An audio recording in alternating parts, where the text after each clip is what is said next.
बिस्मिल्लाहिर्रहमानिर्रहीम। आज हम जिस टॉपिक पे बात करेंगे वो है क्रेस्युलेशन एसिड मेटाबॉलिज्म।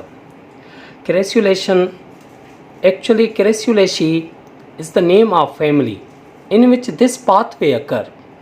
क्रेस्युलेशी फैमिली का नाम है जिसमें ये पाथवे होगा, इसीलिए हम कहेंगे crassulacean. Crassulacean acid metabolism. Crassulaceae is a name of family and metabolism होगा एसिड का, इसीलिए कहेंगे एसिड मेटाबॉलिज्म। केम पाथवे, इसे हम कहते हैं केम पाथवे। इसमें जो प्लांट्स आ जाते हैं केम पाथवे में, जिन प्लांट्स में केम पाथवे होगा फिर फोटोसिंथेसिस के ज़रिए फूड बनेगा, वो सक्यूलेंट प्लांट है।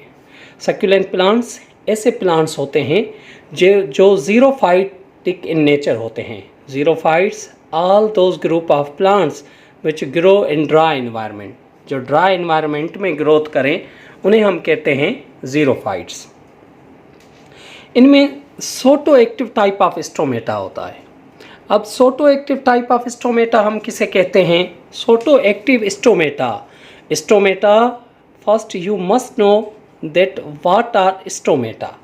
Stomata microscopic pores present in leaf. These are pores. These are microscopic. Without microscopic, we can't see these pores.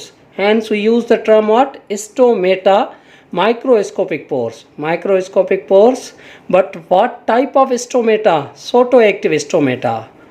What it means? It means these stomata open at night.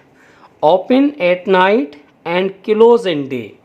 Usually, क्या होता है, जो plants होते हैं दिन को अपने stomata open करते हैं और रात को क्लोज करते हैं। But in the case of xerophytic plants, these plants open stomata night and close in day. Day को क्लोज रखते हैं और रात को स्टोमेटा को ओपन करते हैं। Absence of Kranz anatomy.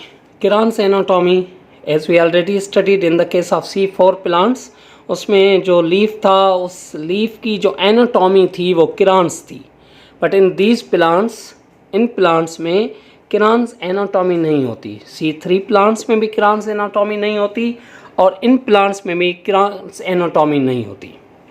Leaf is modified into thorn.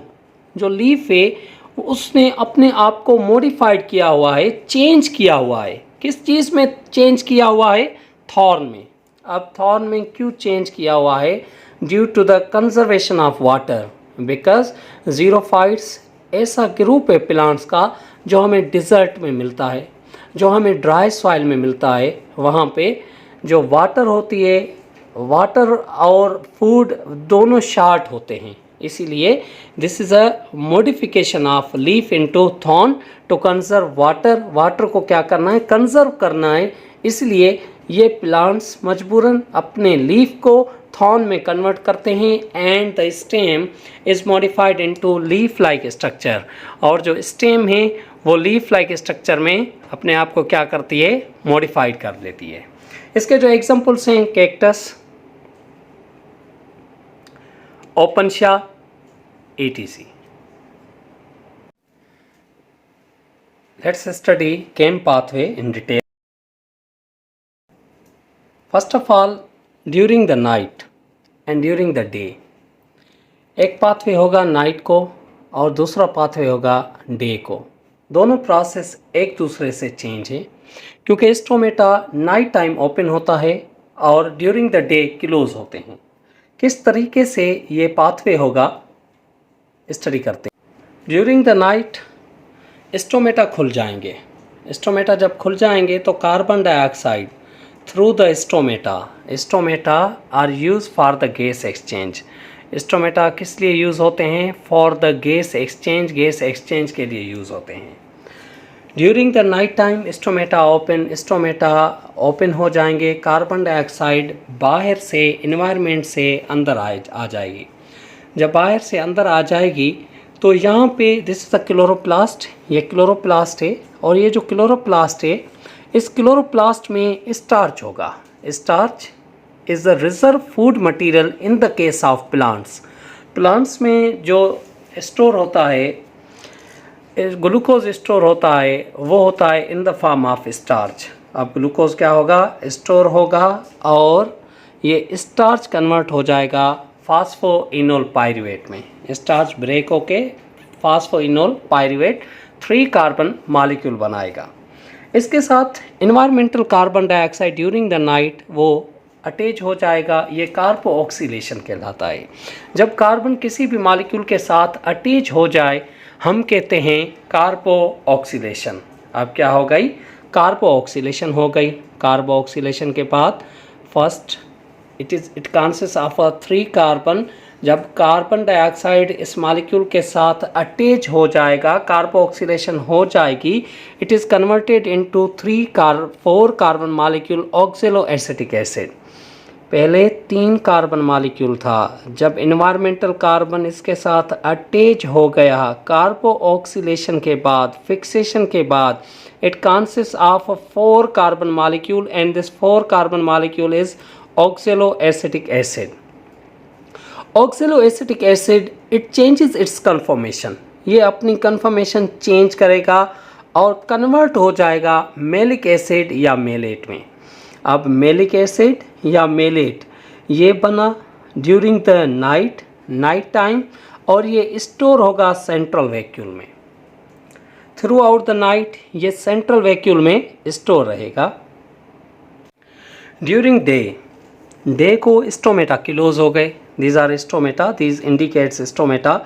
दिन को स्टोमेटा क्या हो जाएंगे, क्लोज हो जाएंगे। जब स्टोमेटा क्लोज होंगे, जो सेंट्रल वैक्यूल में मेलेट या मेलिक एसिड स्टोर होगा वो बाहर आ जाएगा। जैसे ही लाइट पड़ेगी, लाइट रिएक्शन होगा। जैसे लाइट रिएक्शन होगा उसके बाद ये जो मेलिक एसिड है वो सेंट्रल वैक्यूल से रिलीज़ होगी और इसकी होगी डीकार्बोक्सिलेशन। यहाँ से इसे कहते हैं, यहाँ पे जो एसिड का मेटाबॉलिज्म है ना, ब्रेक डाउन है, इसीलिए इसे कहते हैं एसिड मेटाबॉलिज्म। किस चीज़ का मेटाबॉलिज्म होगा, मेलिक एसिड का मेटाबॉलिज्म होगा। अब ये जो मेलिक एसिड है इसमें डीकार्बोक्सिलेशन होगी।